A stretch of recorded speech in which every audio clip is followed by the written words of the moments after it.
Año Gran Premio de Francia aquí en Le Mans.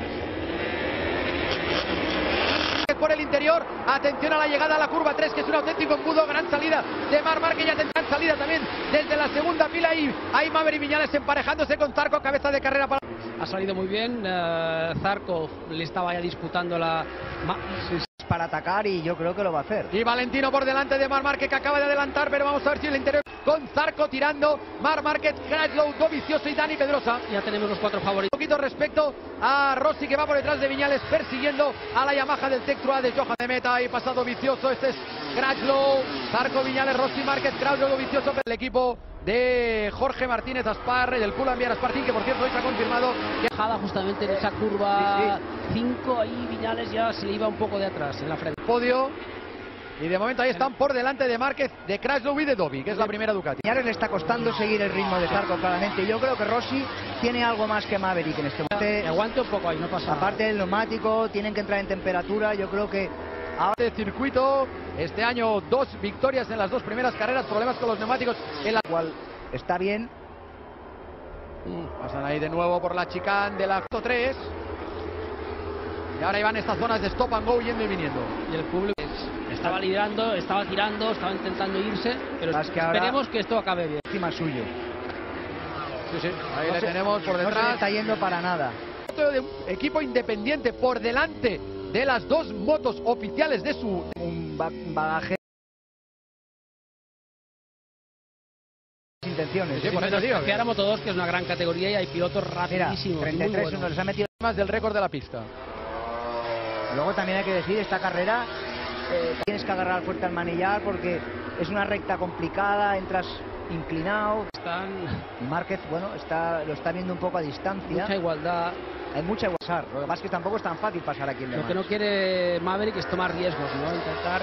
Ahí luchando con los jefes de la fábrica, ¿no? Con sí, es una moto prácticamente oficial. Al final es la moto ganadora aquí el año pasado. Ganaron aquí con esta moto. Parece que el problema que tiene que ver con el cambio en el caso de Carela. Eso de unión de las 3 motos, que eran de 3 Ducatis de equipos privados, y son problemas distintos. El hombre que tiene por delante, que es Zarco, también ha hecho 33-0 Viñales.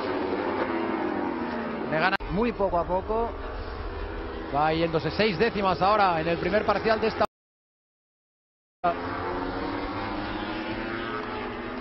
Que en la redonda de derecha le estaban mucho más encima. Y están llegando... Están en el mismo tiempo, están haciendo 33 bajo todos, separados, pero todos haciendo el mismo. 10 vueltas son determinantes, porque ahí es realmente donde ves qué tipo de o sea, qué goma te queda. Aquí en Le Mans el público entregadísimo a Johan Zarco. Realmente les ha birlado una parte del corazón. Aquí la gente siempre... Tiene que meterse ahora e intentar pasar a Crashlow, pero ya... Es importante, ves un cambio de ritmo y dices, ¿qué ha pasado? Pues que a lo mejor ha cambiado ese mapping. Cada vez más cerca del récord de la pista de Valentino de 2015. Para intentar no derrapar y que traccione bien la moto y que no se levante. Todo esto puede cambiar.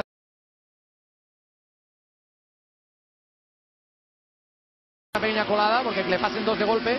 Dani es más sorprendente. Sabe que tiene que reaccionar ya, porque... De Marc Márquez, de su compañero de equipo en el Repsol Honda. Tiene 18 vueltas por delante, o sea que... Ruedan todos, hacen sus mejores giros. 32-9 Viñales, 32-9 Zarco. A Jorge Lorenzo en la 9ª posición, tratando de adelantar a Miller. Ayer de que llevan ahora los pilotos, y en cambio la mayoría optaron por la carcasa más dura. Se van a dar un abrazo y ya está. Bueno, pues de nuevo la cabeza de y bueno también para Marc, que ahí se acerca. De momento Viñales en cabeza, segundo GP aquí en el año 2014. Fíjate, ha entrado un colado Rossi ahí, Estas coladas que lo tiene que intentar ya, e intentar no perder la rueda de Zarco, porque por detrás viene... De mandar el récord de Valentino Rossi al baúl de los recuerdos. Acaba de batir tan solo por querría hacer ahí pues un poco el gran slam, ¿no? Salir desde la pole, vuelta rápida y ganar la carrera. A los otros, a sus realmente perseguidores en el campeonato, ¿no? Prácticamente ha calcado al mismo tiempo que Maverick. Curva 6. Tenía problema de neumático delantero, el paso de... There's obviously a Yamaha hole in the fence. 185 mile an hour of Johan Zarco, and that'll mean... No, indeed, it's maybe he will know from his pitboard, Keith, that Danny Pedrosa is now 2 points... Ain't shy. He believes in himself. Well, Jerez as well in the opening lap. Valentino Rossi will end up with some black and greens.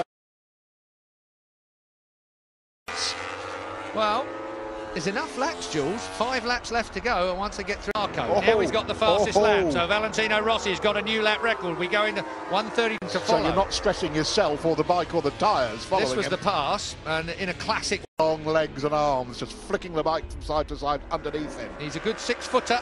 Yeah, love it when it's like that. Hard to predict, hard to make an accurate bet. And done with, you think? Oh, no. It is over and done with. That's a blow by the look of. Comes into the points. He does. It'll be his first Moto Grand Prix. Sam's just Kind of ignored him a bit, really, haven't we? He's still riding round. He did break that record a minute ago. 32.3 against Maverick's 32.67. Between the old boy at 38 and the number 25 machine. He's going to check his number sooner than you think. Winning this yet, Jules? Yes. Excuse me for saying that, folks. Yes, I've been resisting that. Going to Valentino's home race in Italy in 2 weeks' time. Yeah, but Valentino has... And that's a little bit special. Valentino Rossi going to Mugello, lead at the same place, and he cuts it to one side, then the other, and forces the youngster out to the outside. The Valentino Rossi fans are up on their feet. Rossi out. Maverick tried to cut round the outside of him. He couldn't because Valentino was full of his sights. Brilliant stuff. With 2.5 laps to go, maybe Maverick has given it his all, Julian. Maybe that's it. Zarco win. They'll have Valentino win with Zarco on the roster. If Zarco manages to continue. Here we go then. 2 laps to go. Valentino Rossi leads the French Grand Prix from Maverick. And the flick to the right-hander, which he got so well. He managed to turn that Yamaha on its... How long? Nearly a year.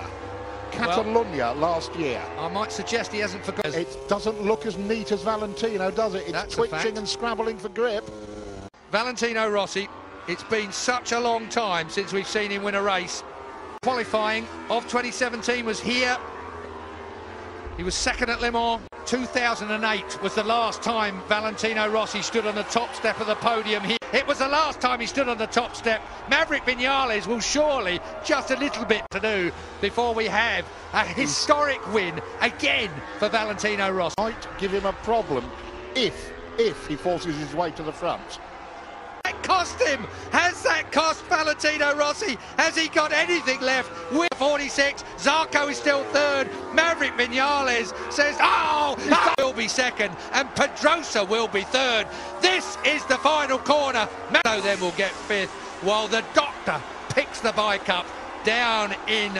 Very quiet, Keith. Yeah, I mean, I can understand. I mean, it's a great day for the French. I mean, to see just trying to get on the gas. Yeah. I mean, it is a knife edge now. Yeah, back end. It just was trying to get back on the throttle that millisecond earlier. It's the last lap, Keith. So let's be fair to Maverick. He was towed into that mistake by young teammates. Suddenly a 10th world title.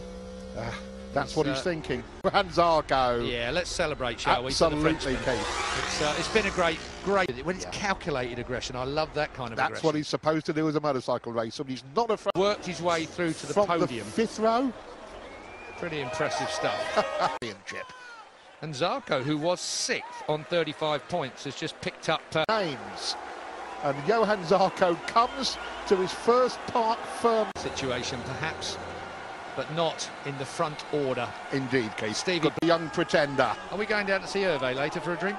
I think it's going to be an hour or doing everything right. And setting the pace. Absolutely. So he did it all right. Unfortunately, Valentino. Wait to hear from him regarding that, and we will hear from him. Bradley Smith well in the points. Sam Lowe's in the points. It's what you do. It's an unbelievable fine line. Of course.